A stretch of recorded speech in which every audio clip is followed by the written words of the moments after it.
Hello and welcome to this recording then of the directed improvement task for the Shakespeare text Macbeth.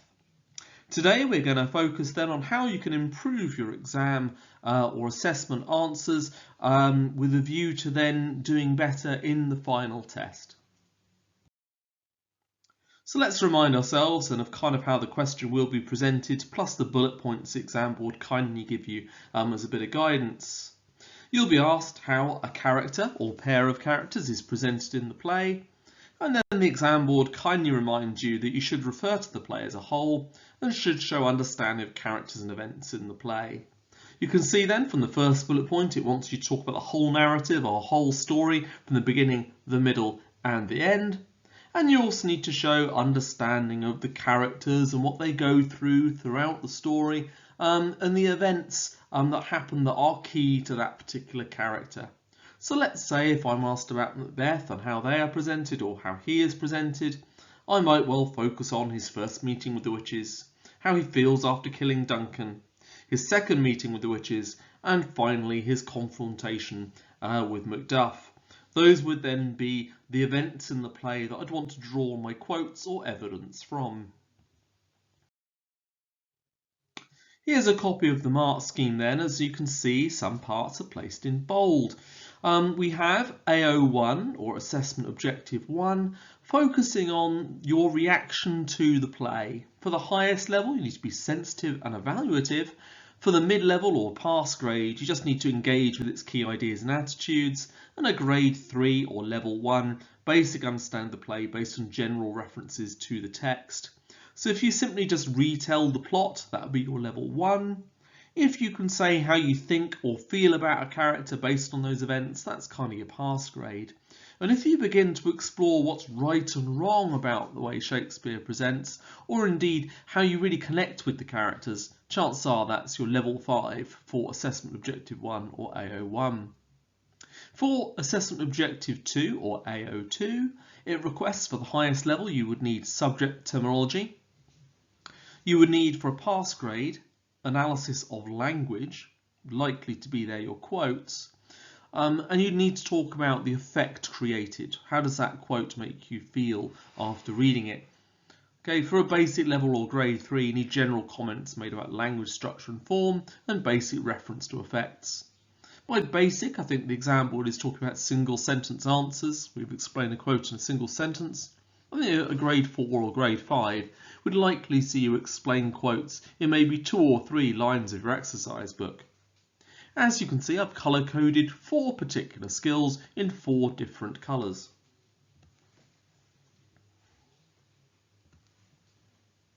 Now, the most important thing the exam board would look for in your answer is the evidence you've used. Now, by evidence, that's likely to be a line from the play itself that you've memorised and then reprinted into your exam answer. But it could also be punctuation that Shakespeare's included to use. It could be an event of some kind, evidence of Macbeth acting in a certain way, or indeed it could be, at the highest level, the way Shakespeare's sculpted the lines, so why he's chopped them in the place he has, why has he got pauses in the place he has, why are characters interrupted at certain times. All of those would be evidence. Take a look at your response then, highlight in colour 1, or circle if you've only got a pen, the evidence that you've used. What quotes have you got? How often are you using them would be what you're looking out for. The second thing I'd like to look out for in your answer is how you've linked to the audience. This is what the listener is then thinking or feeling. This could be done in many different ways. It could be words like us, where you've said suggest to us, linked to a quote. It could be simply using the word I think, or it could be a reference to we, what we understand about a character, or it could even say the audience. Okay, so look out and highlight in colour number 2 where you've made reference to the audience in your response. You can see the colour coding there is the same as effects created, because you can't really talk about an effect without talking about how it affects the audience. Colour number 3 would link to AO1. Okay, the key ideas and attitudes in the play. In simple terms, this might be where you've linked to Shakespeare himself, why you think Shakespeare wrote the play, why you think he did things in certain ways. Remember, the play is a work of fiction, on the whole at least. So Shakespeare chose to have characters act and behave in certain ways to get across his own ideas and attitudes he had while writing it. So colour number 3, where have you mentioned Shakespeare in your response? And lastly, linking to AO2 and that highest level, the higher answers will use some kind of subject terminology. This might be as simple as the word word. It might link to the word sentence. You might well spot a metaphor, sibilance, alliteration, repetition, or any other word that you've learnt in English that links particularly to the kind of language being used. Again, at this basic level, the word word or sentence could be used. At the higher level, you might well look for the juxtaposition between ideas or the metaphors within Shakespeare's language. That should then give you a colour-coded answer with 4 colours on it. Now take the time to review your highlighting. What have you used frequently? What else have you used fairly regularly in your response? Which colour is there the least? And how will you make sure you include more of that particular colour or more of that particular skill in your actual exam? By analysing your own highlighting, that should give you an idea of how successful you've been in linking to the AO or assessment objectives the exam board are looking for. Now let's take a look at a modelled example then with all the highlighting in place. As you can see from the speech bubble on the right, we have an example, in this case linking to Macbeth. Macbeth says the sentence being a kind of technical language, and then you use the quote, which presents us with the idea that Shakespeare uses this phrase to make us something something. The word something suggests. This would give you around about a grade 5 answer if you could complete the gaps, ideally from memory, and would give you then one quote that would get you a pass grade in the exam. You'll notice all the AOs are there, so this is a pretty strong answer. Let's now fill in some of those gaps then to give an example of how this would look if it was finished. Macbeth says the sentence, "Is this a dagger I see before me?" which presents us with the idea that he's worrying whether he should or should not kill King Duncan. Shakespeare uses this phrase to make us question Macbeth's sanity. In fact, we could even question his motives. The word dagger suggests that Macbeth is going to be a murderer or assassin. This means then he's going to kill Duncan in a slightly more devious or sinister way. As you can see, the word dagger I took from the longer quote, "Is this a dagger I see before me?" which shows I can analyse or zoom in on the language being used.